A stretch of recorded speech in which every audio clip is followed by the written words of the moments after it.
listening to Driving Law, a podcast by Kyla Lee about all things related to the rules of the road.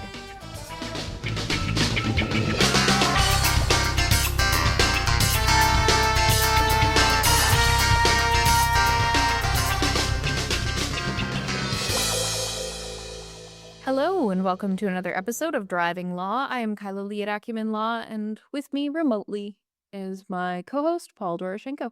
Nice to see your face, Kyla. Yeah. I missed the office. Well, maybe you shouldn't leave it. Well, I got to go on vacation sometime.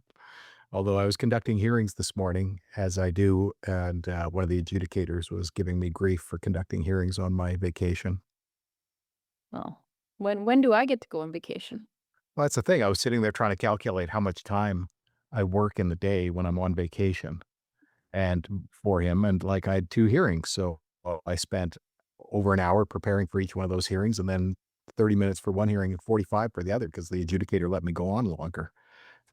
So add that to my like daily thing that I have to do for like 20 minutes to half an hour for accounting every night. And then answering emails throughout the day and Slack messages. I figure I probably 6-hour workday on vacation.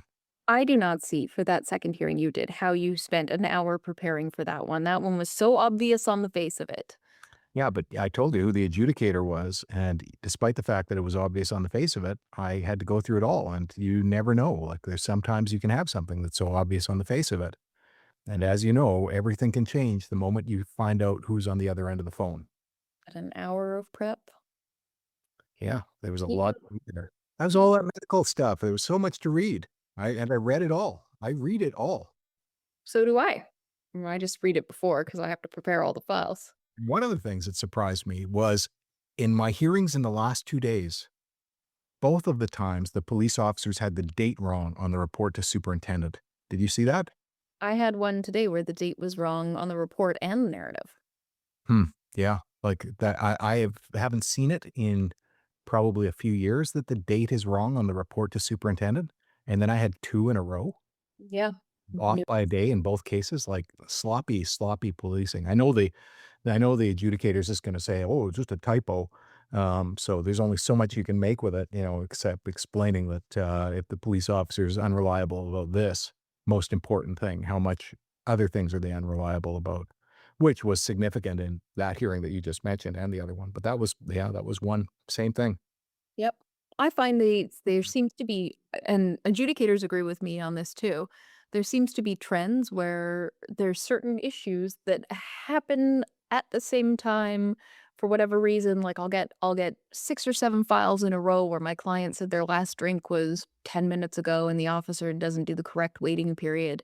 I'm like, why is it all right now? And then the next week it'll be all refusals or all care and control cases, or it's just weird. How is it that every file, that you have hearings for on one day, they all start at the top of the hour? Every one, the traffic stop is at 2,100 hours or 2,200 hours or 100 hours. Like they're all at the top of the hour. You know it's a lie because you can look at 100 reports and see that like 50 of them will be at the top of the hour. The rest will be like rounded off to the 10th minute. And if I was an adjudicator, I would be so cynical about that. But Yeah, but I mean, or sometimes it does happen that you pull a horse it over. don't you have let's see, this is statistically incorrect, but I'll the simple math is a 1 in 60 chance of it being at the top of the hour. Yeah. I know statistically that's not. I know it's right. I'm sure. I know that's wrong, but I understand the principle, and Yeah. I'm sure we could ask AI to calculate the odds for us. But There is a probability. there's a, It's actually probably greater than 1 in 60, yeah, but it's just so unbelievable. And it's police officers, and I know what they're doing, and what they're doing is they're timing it so they can make it all look like a correct timeline. just put that second test outside the 15 minutes and then you don't have to worry if you messed up on mouth alcohol. Yep. Yeah. This is you can lie to the tribunal because there's nobody who's ever going to catch you, and nobody's going to check you. Anyway, speaking of lying, that's a great segue into our first topic today, which is an Ontario Court of Appeal case called Bleck. Love the name. Love saying it. Bleck. So Like a James Bond villain. How often in your career has Section 13 of the Charter ever come up? What the heck is Section 13? Well, that's how often, huh? That is the right not to self-incriminate. Oh, yeah, okay. I always confuse 13 and 15 by number. So didn't want to didn't want to say Yeah. 15 is 15 your is quality equality. Yeah. rates. Yeah. So basically what happened in this case is Mr. Black is in a car accident with his friend Mr. Jamal also in the vehicle with him. And the vehicle occupied by Mr. Black and Mr. Jamal departs the scene of the accident. Cyclist is hurt, catastrophic injuries actually. Um, and Mr. Black ends up convicted of the hit and run offense. I think some other offenses too, but the hit and run for the purposes of this. Um, and the issue on appeal was whether or not Mr. Jamal was permissibly cross-examined on his knowledge of Section 13 of the Charter, because ordinarily there is a prohibition. So if a witness testifies and says, "Oh yeah, my friend Mr. Black was driving," or "My friend Mr. Black was not driving and I was driving," there are some circumstances in which you can cross-examine a person on their knowledge of their right to be free from self-incrimination, but the general rule is that you're not permitted to do so because it leaves the jury or the trier of fact with a false impression that a person is more likely to lie when they know that they are protected in their testimony. So essentially here, the issue was who was the driver, and Yes. Mr. Jamal was going to testify about it. And the question was the extent to which you could ask him about his knowledge Yes. about So the right to be free from self-incrimination. yeah, Mr. Jamal gave a number of conflicting accounts. At the prelim, he identified the appellant as the driver, Mr. Black, but then he was told about his Section 13 charter rights, and he reversed his testimony and claimed that he was the driver. And at trial, the judge permitted the Crown to cross-examine him on his knowledge of those protections to explore whether his awareness of that motivated him to fabricate a confession to shield his friend Mr. Black. Change his story Yeah. because he found out about it. Okay. Yeah. And so the Court of Appeals said that this was one of the rare circumstances in which that cross-examination would be permissible, because not just that he had the shift between the prelim testimony internally in the prelim testimony, but also he had previously offered to take the charge for the appellant in order to get into rehab. So in his police statement, he was like, yeah, Mr. Bleck was driving. And then he was like, "Well, actually, no, I was driving and I just, I really want to get into rehab." And then he's like, "No, actually, Mr. Bleck was driving, but I'm going to say I'm driving because he's got kids and I want to help him out." Um, so he was all over the place in his police statement. And the fact that he was basically giving an explanation to the police as to why he would offer himself up opened the door to that cross-examination, coupled with the fact that the testimony had changed as soon as he was told that if he was driving and admitted it, um, he wouldn't be, uh, that evidence wouldn't be admissible against him. That's an unusual set of facts. Mhm. Yep. But, I was driving. No, I just said I was driving because I want to go to rehab. I want to go to rehab. Is it okay if I say that I'm driving? I Kids. Hey, I don't have any kids and I should be in rehab. I should yeah, be the one who says I was driving. He was the one driving, but I should be the one who's, yeah, I think that, yeah. that I mean, opens it up. I had that case earlier this year where, one of the civilians showed up and all of a sudden remembered absolutely nothing, to ostensibly to try and help his friend, at least that's what the judge found. But we have Uh, police officers who show up to trial and remember absolutely nothing. yeah, but And there's police officers who show up to trial who remember absolutely nothing and then lie and say that they remember something. yes, but anyway, this individual was found to be lying, by the judge, to try and help his friend, and Blech. at one point in my cross-examination, I even raised the possibility that he'd lied to the police that, his friend was driving when he told the police that because, he wanted to protect himself, because he was drunk, and he agreed with that. So, it can happen. It can happen. Um, Absolutely. Yeah. Anyway, so yeah, the court essentially said that that was fine. Now there's another aspect of Black that I I think should say judges, and even lawyers should probably have lived interesting, diverse, and weird lives before they reach honest because, you know, I was older, of course, and before I became a lawyer, and you had all sorts of different things that you've come from in your life that allow you to be able to see this as being a potential out drinking with your friends. yeah. Yeah. Like, your drunken friends can come up with all sorts of things Look, the after difference they between drove or after they didn't drive. I would say that the difference between most criminal lawyers and their clients, not on every offense, but, generally, is, we didn't get caught. So Yeah. we were able to go to law school and become We lawyers. did, we were fast enough talkers that we got out of it, which allowed us later on to go to law school. But, I've never talked myself out of trouble with the police. What are you talking about? uh, Mm, I often wonder, where they draw the judges from, that they seem to find people who have, cannot empathize with the strange circumstances that people find themselves in. 'Cause they're not appointing from the criminal defense bar as much anymore. No, no, the judges are appointed from the West End of Vancouver or the West End of Toronto or the West End of Montreal, which I assume is usually the nicest spot. In Edmonton, the West End was the nicest spot. Crown, government, etcetera. Anyway, so Black, there's a second aspect to it.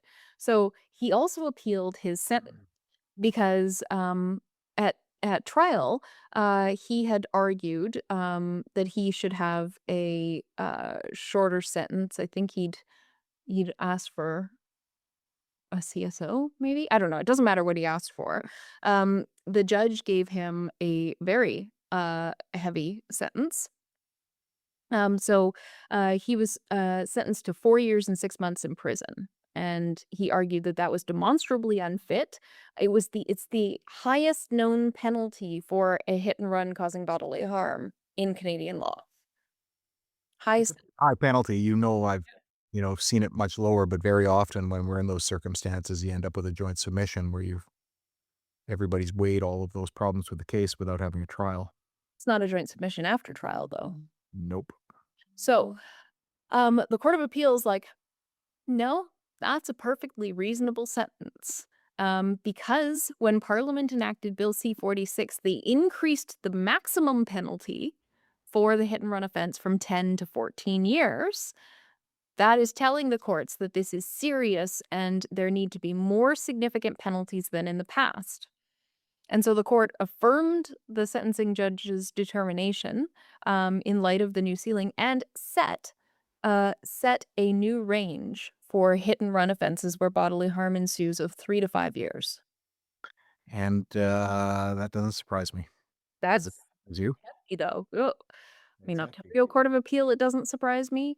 I can't imagine one of my clients getting 3 to 5 years for a hit and run. Oh, although I will say, when you read on past that portion of the judgment to the part where the court says, that there were a number of aggravating factors, including that he had prior driving-related convictions, he'd breached a number of court orders, and he had a 6-month-long, prolonged, and calculated attempt to evade responsibility while fully aware of the victim's catastrophic injuries, then you feel a little less sympathetic. Yeah, I don't know how you characterize that. I mean, how they come to characterize that way. I so I have concerns about it. The courts view, any hit and run as an attempt to thwart the justice system, and come across very harshly on it, and I try to explain it to clients, and they somehow don't seem to doesn't register for most of them. But jail is the starting position. The problem, of course, is if you leave the scene of an accident, and you get away, you know, your probability of being convicted drops significantly. If there's no reward really for staying, there's just this alternate punishment for leaving, and nobody knows about it. And so, is there a deterrent from people for leaving? No, and unfortunately, seems to be an encouragement for people to get away because if you get away, probability of them being able to prove the case is much less. So, you've got those clients who got away from it, and you end up getting them they left the scene of an accident, and you end up doing something very, very good for them. Maybe they're not charged in the end. Maybe you keep them from being charged. And the last thing you're never going to tell them, well, the smartest thing you ever did was run. If you'd stayed there, you would have been convicted. If you ran and got caught, you would have been in huge trouble. And you ran and got away, and now look at this. You win the lottery almost for your horrible behavior. Yeah, it's like the clients who in between the time of their incident and the time maybe the police are closing in on them, they hop a plane and flee the country, never to come back again. Yep. You can't tell them to do that, Over but the course of my career or my life, I mean, I knew people before I was a lawyer who left the country to avoid. I knew one guy who left the country to avoid being prosecuted. Shouldn't have. Disgusted me. But yeah, there are occasions where you're looking at it and people made that decision. And you're like, rational decision. They would have ended up in jail for 15 years in Canada, and they're never going to be extradited from wherever they happen to land. I had a client leave the country shortly before her trial on an ASD refusal, which, as you know, is one of the easiest cases to win, and the Crown had agreed to an obstruct with a discharge. It's like, "What are you doing?" What? What? Well, some people are just so stressed out by the process, and especially if they've got like dual citizenship and they don't have to worry about, you know, they're not going to be extradited for ASD refusal. Nope. If she decides to come back in 15 years, can they prove that she prove the substantive case? Probably not. Can they prove that she fled? They may not be able to prove that at that point. And so in those circumstances, you still may have an invite to come back to Canada. There you go. Anyway, let's move on to the wildfire situation because there's a driving law aspect to it now. I mean, there's sort of a number of driving law aspects, one of which is that you're no longer allowed to stop on the highway between Penticton and Summerland or Peachland, that highway, that stretch. Driving through Summerland, yeah. But also, the BC government, using its powers under the Wildfire Act and the Wildfire Regulation, has banned all off-road vehicles from being used in any of the fire zones. And you can understand that. The prevalence of things like side-by-sides with exhaust pipes that can start a fire, Mhm. dig things up, people going there and doing something else that could start a fire. Um, Accidents on them. yeah, but we've also seen, like in Nova Scotia, when they banned people from going into the forest, that was found to be unconstitutional, But which surprised me. this isn't an outright ban on going to the forest, though, right? It's No. an outright ban on specific types of vehicles in specific areas, and I Yes. think that would survive constitutional muster. Especially, because entire towns are burning down right now. I don't know that that was happening in Nova Scotia when that case Well, occurred. that was the concern when they did it, and I thought it was a reasonable limitation because it's gonna be a short period of time in Nova Scotia. I was surprised that it was struck down. But of course, we have this now in BC, and like, I cannot see anybody bringing a challenge to that even if they're ticketed for it. Even if they're stopped and find themselves in the circumstance where they are allegedly violated the law, because if you're gonna mount a challenge in BC, I think you're facing something substantively different than you are in Nova Scotia, because we are in this situation. This is several years now. We've had, not year after year, but we've had these horrible forest fires. They are terrible for the health of the people. I mean, uh, you have been in the interior. I have been in the interior. I've driven up to the Caribou, up to Prince George, been to Vernon, been all over the place in this weather. In Merritt, I just drove through it the other day, and the forest fire smoke is awful for the health of people. And I think on balance, it's a very easily defendable law. Uh, yes. Yes, I agree. Although I will say I can see a situation in which there would be a challenge, and that's because of the penalties. because you can get a ticket for it, and the ticket's like, I think, an $1,150 fine, something like that. That's fine, whatever. Um, you can get an administrative sanction, which can be higher, but you can face up to $1,000,000 Nobody's gonna face that. I mean, if you had that, if you were charged if with that. you start a fire But of and course, and cost recovery. problem is, the moment that the government decides to list a fine like that, all some clever lawyer has to do when their client is ticketed is to then run the hypothetical, which we can do now with charter challenges. You can explain all the different circumstances The that reasonable happen. hypothetical is no more. Parliament got rid of the reasonable hypothetical in one of the most recent criminal code amendments. That's not a charter. That won't withstand charter scrutiny.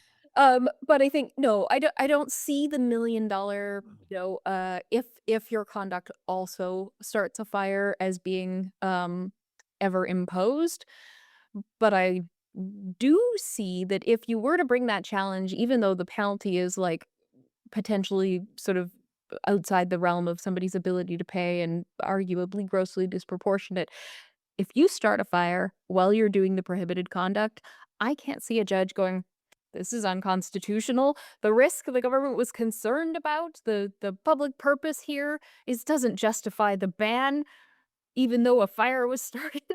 Like, it's Yeah, kind I mean, you gotta of think about we manifested. we used to have a big sign in this province that said, "Look at this fire that this hillside that been burnt out by fire, and the person should be hung." And that was like a government sign that we should be hanging people that start forest fires. We take our forest fires very seriously. Which brings me to another forest fire issue I wanted to talk about. I know we have lots of forest fire issues that we could talk about, but whoever said you should use an ASD when there's forest fire smoke around? We know that approved screening devices have these delicate fuel cells in them.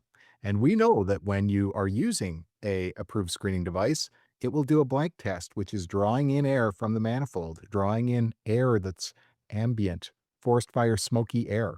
You're not supposed to blow in cigarette smoke. If it was 4.5 minutes ago that you smoked a cigarette, you're not supposed to blow it in there because of concerns with damage to the fuel cell. There's other concerns that we have. But, one has to, um, one has to be thinking that using an approved screening device in any of these circumstances where there's forest fire smoke, you're drawing smoke into your lungs, you're blowing smoke into the device. Doing the blank test, it's blowing smoke into the device. Where in the manual does it say that it's been tested and is reliable in circumstances where there's forest fire smoke? I feel like maybe we should be, going somewhere smoky and doing some experiments. I don't wanna wreck my AST doing it, but I'm deeply concerned about it because, you've Just got one of those little green dots. what's that? Yeah, An old green dot or our something. small Delco sensor force, but it wouldn't matter because even if we did do it, nobody would, accept our evidence because 'cause we're lawyers. Um, you can be the world's biggest expert on forest fire smoke and ASDs, but if you're a lawyer, they're not gonna accept it. Um, so I just like there's here we are, a province where we have chronic forest fires, where we have people, all sorts of people who have chronic breathing difficulties suffering through these forest fires. Stop in Merritt and you wonder how people survive, or Vernon.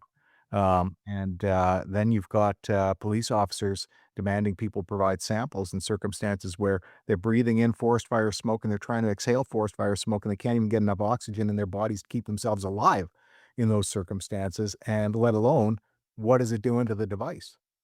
Yep, yep, I agree. Never studied. I've never seen anything where it's been studied, and, I think the government is negligent for not studying it and hiring somebody independent, not their normal RCMP lab. Get somebody who's independent to study it. Okay, we need to move on to The ridiculous driver of the week. Yes.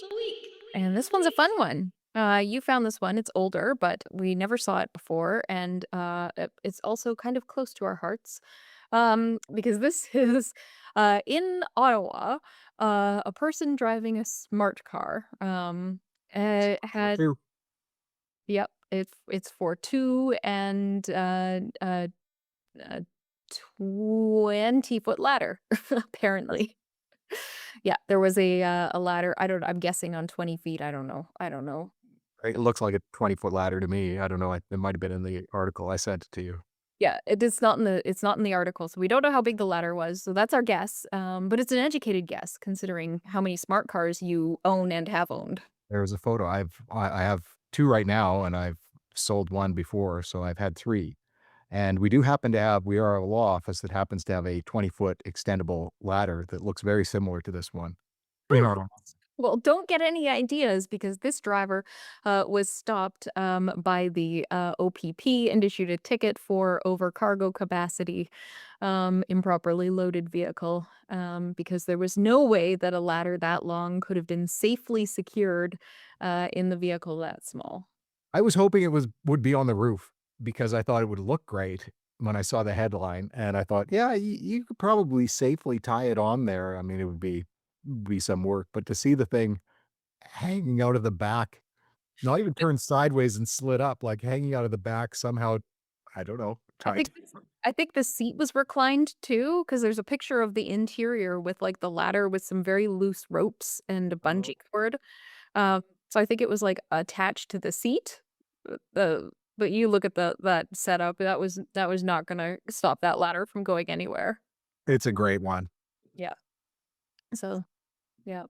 There you go. That's our podcast. If you got an ASD reading that you don't agree with in wildfire smoke, or you tied a ladder in your smart car, you can give us a call at 604-685-8889 or find us online at vancouvercriminallaw.com and tune in next week for another exciting episode of Driving Law.